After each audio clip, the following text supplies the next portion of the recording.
This morning, we take a closer look at last night's 60 Minutes report on the massive industry of data brokers. As Steve Croft learned, they track our every move online, selling that information to advertisers and retailers.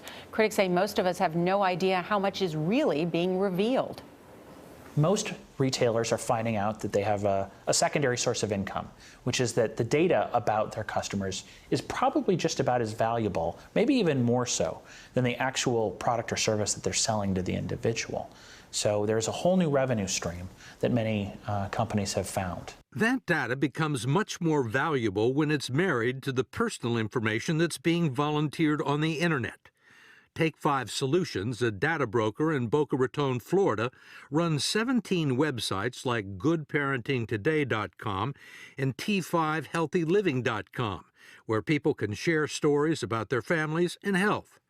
What web visitors don't realize is that Take 5's real business is collecting and selling the information. There's all sorts of people coming on now. That's right.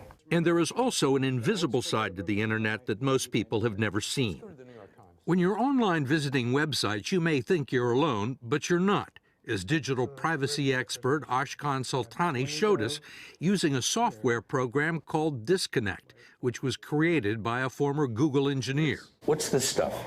So when you visit the New York Times homepage, there's a number of companies on the page that are essentially tracking your visits. When we clicked on NewYorkTimes.com, the software revealed the presence of more than a dozen third parties that the website had allowed in to observe our movements. These are all companies that either place ads or measure people's behaviors on that site. So as you're going through the web and doing your searching, you've got a whole crowd following you. That's right. There were ad networks and marketing and analytics companies measuring traffic and page views and cataloging our interests. And some of this information you think is going to go to data brokers? Definitely. Wow, look at that. We found the same thing going on at the 60 Minutes website. They are everywhere. So they're really inside your computer?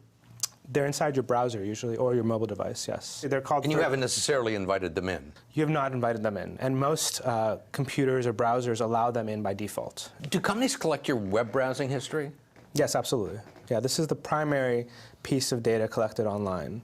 As you click through the web and view car sites or read about the news, companies, these third parties, will collect your click stream as you click from site to site to site to see what you may be reading, what you may be interested in, what types of things you might buy.